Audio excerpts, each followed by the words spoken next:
For Nigeria, 2025 is the year women are making history in the workforce. Hello and welcome to Guardian Talks. I am Temitope A. Today is Women's Equality Day, themed Speaking Out, Standing Out, and Breaking the Status Quo. I am not going to be having this conversation alone. I'm having this conversation alongside our delectable guest, that is Ijeoma Thomas-Odia, editor, Guardian Woman, and also Famuyantan Temitope A, fashion enthusiast and also a vlogger. We'll be back in a moment. Stick around.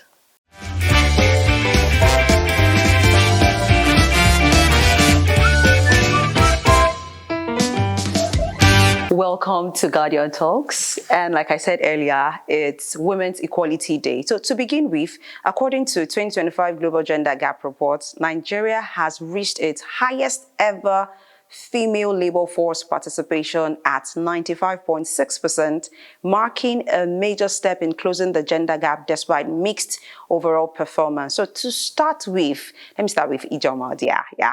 What does this milestone really mean for Nigerian women? I don't know how we arrived at that, but for me, as much as we're excited, I still feel like there's still work to be done, right? So that gender gap or that data that you have reeled out is not translating to the political space, the place of women in making decisions that affect us as women in Nigeria, even in Africa, really. And,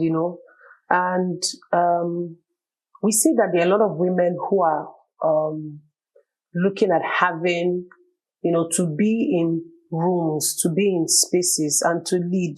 And of course, we can see that in the banking sector, more women, are taking up those spaces. More women are even thriving in tech. So if you're looking at it from, say, the private sector, right, we can say that we're pushing, and that shows the amount of work, the amount of dedication, the amount of everything that they get to put in, despite all of the stereotypes that are attached to that word being a woman, right? And I'm hoping that going forward, when it comes to politics, these things will begin to change. Right. That's when I would really say, yes, we have made, that mark. Let me take it a step further to Temitope A. Are women now breaking into jobs once seen as men's work? Oh, yes. I would say yes to that. And let's look at it from an angle of, say, military, say, carpentry, being pilots, the occupations that have always been seen as, it's for men. Not because they've tried women in those aspects, but, there's this thing where a woman is just supposed to be like the lesser gender, like she's not supposed to be able to. But looking at the way things have been, women have really been thriving in professions that have always been male-dominated and seem to be like, this should apply to men. Like when they need someone for the particular role, let's look for someone to do it. And then the application revolves around a man. But now women are really breaking grounds and doing major shifts in taking up roles that are like. Okay. Now, Ijeoma, what helped drive this sharp rise in participation? I mean, what has helped drive this sharp rise in women participation in this workforce? Oh, right. So the world is changing. Gone are the days when we have, we used to have just the men, our fathers, our grandfathers go to work, and the mothers at home, tending to children. And, that historical part where everything is left for the man to handle. And which has led more women to, feel like, my space just belongs to the kitchen. We are beginning to see a revolution, not just because more women want to work, not just because more women want to even be accountable for themselves, but because the economy also expects, both the man and the woman to, bring something to the table. right? Yeah. Gone are the days when you send a girl child to school, and when she's done with university, the next thing is she goes into her husband's house and she's in his kitchen, right? Like they would traditionally say. And because we're beginning to see that more women are daring, just like she said, more women are beginning to take up jobs that are meant for men. Right. Other women are saying, oh, if she can do it, why not I? Right. And so we're seeing that change, our aunties, our aunties, sisters. So right now, you cannot say that you don't know somebody in your neighborhood or in your family who is doing something that was probably, known as, oh, this is left for the man to do. Okay. Right. Yeah. All right. So, Temitope, are you saying that women have redefined homemaking in these modern times? Oh, yes, I would say that. Because first off, like she mentioned, like Ijeoma mentioned, like women, when it comes to homemaking, it has always been a woman is supposed to just be the housekeeper, take care of the home, the kids. Like, they've limited what a woman can do. A woman's power is like to being at home, being inside the house. But now women are taking up a lot of more challenging, professions. They are delivering more, even into the family. Unlike before, when a woman is saying, "Oh, this is what you can do," like just limited to the same things. Now women are coming out and they are doing more. Sometimes I don't want to use the word equalize, but a woman is doing just as much as a man, right. Financially, morally, even mentally, because at some point it's just the way she made mention of societal angle. Like, there are even decisions that wants to be made, and then it is just left to the man of the house. So you see that man of the house mentality is dying down. The woman has a say, she has an opinion now. So if we're talking about, oh, what are we doing in the house? What are the decisions to make? It is not just about, oh, she can only decide when to go to the market or when to buy things. She can make life-changing decisions. We're buying properties, getting bonds, investing. A woman now has a say, just like the man does. Right. Yeah. Oh, okay. Can I add to Yeah, that? please go ahead. Yes. So, why all of this is also changing, as we can see, is there's something about being financially independent. Oh, yes. And because we're beginning to preach a lot of women empowerment, women having capacity, because financial independence also gives you power. Oh, yes, it does. If you have money, you have power, right? You have a say. You have a say. You can decide how you want your life to be run. Gone are the days when you allow your husband, to decide everything for you. Even when it doesn't sit right. When it doesn't sit right, really. So we're beginning to see more women in that space where they are making their money. They are sitting on boards, they are making financial decisions, healthy financial decisions. And the truth is that more women are still learning how to even make financial decisions. The motivation is right. Because we're beginning to see all these things changing. So why not? Right. We're ready to roll. Okay. Ijeoma, why are Nigerian women still being left behind? You made mention of the inclusion earlier. That's the first question. So do you think Nigerian women are still being left behind in some certain areas? So it's not just Nigerian women, really. Sadly, it is not just Nigerian women. African women generally, and even across the world, right? We are beginning to see some change in Rwanda. Is that Rwanda? Yeah, Rwanda. They have female they have head of state. They have a lot of female leadership, right? But then I saw a tweet. I don't know if I can mention it. I can go ahead. Yeah. So I saw a tweet where I don't know if I should mention the names, but let me just go ahead. And then she was mentioning how people do not respect her. Right? She's a doctor. She has a doctorate, and she runs an organization. And then people don't accord her that kind of respect. Okay, I know. According to a man, if you were in the same position. If you were in the same position. And then somebody goes, sweetheart. So these are stereotypes. Still a way to belittle. It is. You just look at it and you're wondering, when would all of these things end?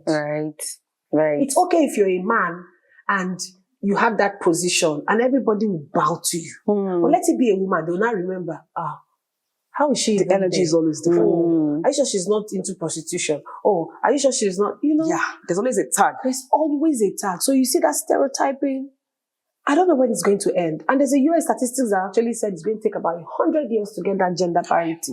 Oh, okay. So, as a fashion enthusiast, like this year's theme says on Women's Equality Day, says standing out, speaking up, and breaking the status quo. Let's take a look at dress code and double standards in our society. Yeah, Temitope, why are women's appearances often linked to morality, and who benefits from this narrative?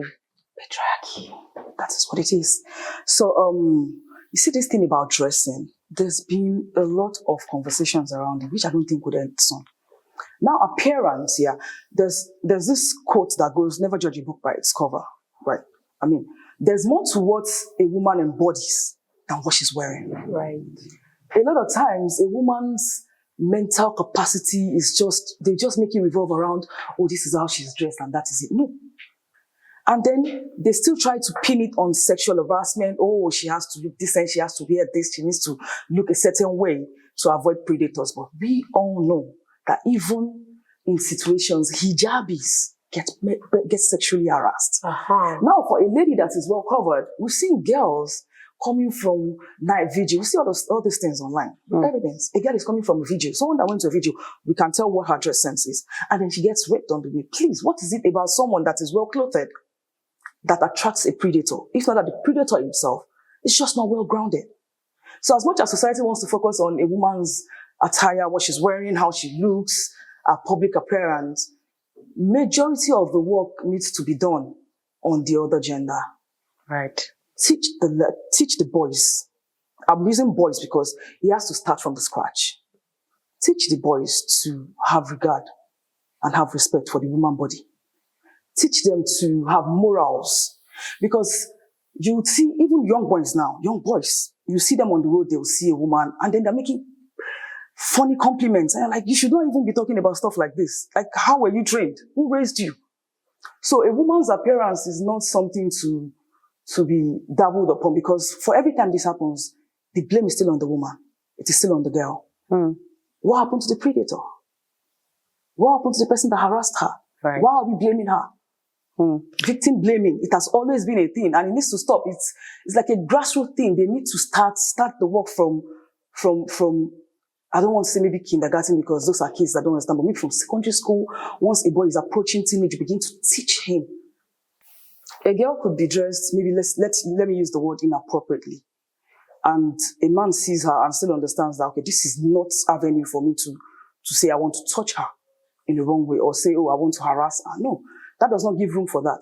If someone is inappropriately dressed as a lady, and it can be handled in other ways, but not by harassing, by slut shaming, and slut shaming women too is a thing on its own. Whether you're fully dressed or not, like you referenced the other time, like, oh, maybe she did wrongs to get her money, or maybe she did this too. I'm sorry to butt in. I don't know if you saw this video that's making trend online about a female core member that was stripped naked.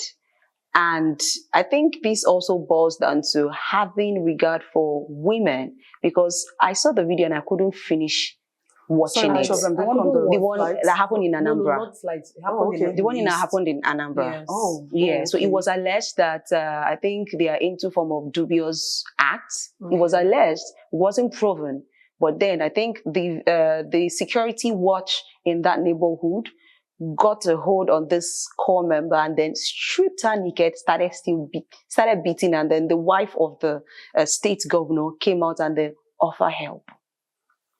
So I wanted to now, when you talked about this thing starting from the boys, and I remember that even in the Bible, when Jesus, was trying to save the lady who they call the prostitutes, they were trying to stone her.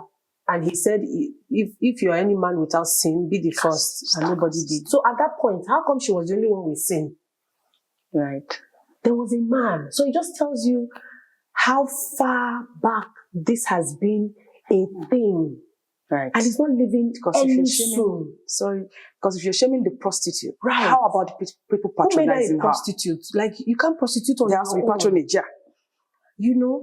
And, the fact that when we try to judge people by the looks, it just tells how small-minded people can be. Yeah.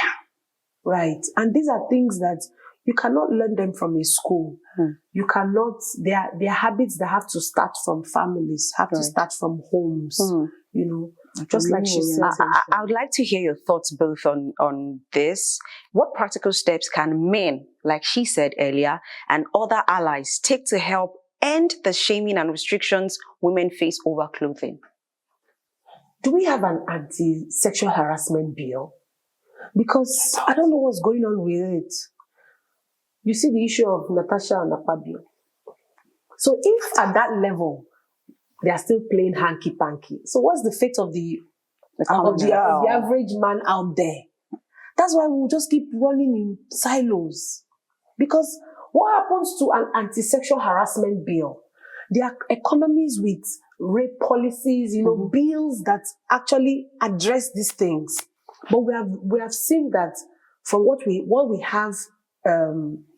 have with us, some of these things are not clearly, you know, Stated. They're not clearly stated. They're not.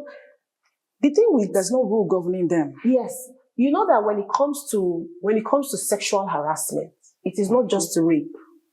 It is not just even catcalling. Yeah, it's under sexual harassment. Yeah, all these things are under sexual harassment. But these are things that we have not been able to fully implement. Because I know that when it comes to Nigeria, we are good with laws, policies, you know, signing one bill, or being a signatory to one act or the other. But when it comes to implementing it, even these police people you're talking of, that's what they understand. That's what they understand. You look at even in the police force, they are supposed to be gender desk. And now you hear things like, okay, you train some people, you know, on how to handle issues like this. Because if you come to a police station and say, oh, I was raped, they say, what did you said go? That one is very common. Is that what a policeman is supposed to be doing? Right. And then a lawyer who is supposed to be defending you in court, if he does not understand these issues and how to, then there's a problem. And that's why this menace keeps increasing. So we're looking at an economy where issues like this will become a common thing for every other person to access, you know, to gain the knowledge, you know, the resources to understand these things are just available for everybody. Right. Because people don't even understand, like I said, that catcalling is even a form of sexual harassment. They don't see it as that. You see me, fine girl, you are harassing. Or you go to the market to want to get something. You know, that one is even worse. Normal things that people go through every other day. Right. They are all forms of sexual harassment. People do not understand this. And then the police that you might want to run to, or the courts that you might want to run to, do they understand these things? Right. How do you even, you know, give judgment to these things? You want to buttress what she says? When she mentioned, I think I skipped when she mentioned catcalling, like all of those things. So I just want to go to the fact that most of these things that happen, aside the law, to be honest, there's also the societal part of it. So a young boy will do certain things that he has seen other uncles in the neighborhood do. So first off, the teaching has to still be there. Who is the law? Is it not the society? Yeah. So you implement law when you've taught someone that this is how you do it. And then they don't do it how they're supposed to. When you break a law, there's a punishment. But when you do not even know the law, you don't know that, oh, okay, this is wrong. So until we begin to teach the boy child that, see, you're not supposed to do this. This is wrong. Don't touch a woman, you know, inappropriately. See how a lot of times a girl will go to her boyfriend's place. No is no. We all know that. And then the next thing people tell you is, why did you go there? I can go anywhere I want to go and still say no.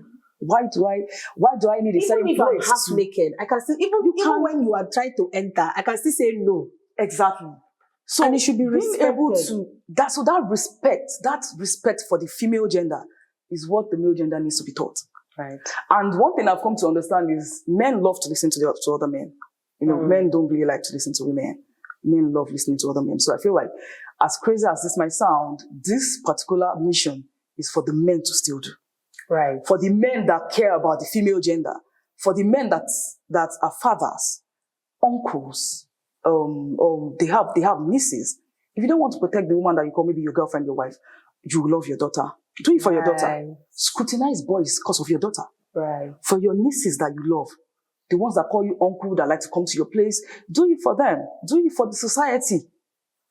So this is how it starts, because this is something that has been taught generation to generation. See how you reference way back to the Bible. I mean, this is something that has been taught generation to generation. So until we begin to fix it from the grassroots, like from the foundation, let's begin to teach them. Raise awareness, especially from men, because trust me, men love to listen to other men. Right. Men love to listen to other men. Okay, so as I go to the final question, I don't know who's going to take it first, but according to the report I read earlier regarding the gender global gap, how do we keep this momentum towards true gender equality? Looking at this Global Gender Gap 2025 report, where it's saying that, okay, Nigeria is making history, Nigeria women rather, they are making history when it comes to workforce. How do we keep this momentum towards true gender equality? Looking at this report, how? Do you want to take it? All right. So first off, mentorship, really, because like she said, when you asked the first question, women are really going all the way out. You know, you're getting motivation from, oh, this person can do it, I can do it too. So I feel like mentorship is the first step, and then raising the awareness too. And I feel like a lot of women, when they break grounds, when you do something that a woman is not even seen to be able to do, let people know. Be out there. Show off. If that is the word, show off. Let them know, yeah, I did this. I mean, you did it, so why not? Show off. You showing off is a reminder to every other girl seeing you that, okay, wait, so then I can do this too. Like, maybe it is not that hard. Or maybe it doesn't really have to be a man that does it. So the mentorship, because of the mentality that we've been made to feel, oh, saying things, a woman should not do this, or a girl is not supposed to do this. Mentorship helps with that too. Being able to communicate, let girls know that, so you can break barriers. There's no holding you back. You can go all the way out. You want to do this, you feel, oh, they are male. Do it too. You're not restricted. Right. Okay, so if I'm to add to this, I'll start with a lady I met, say last week.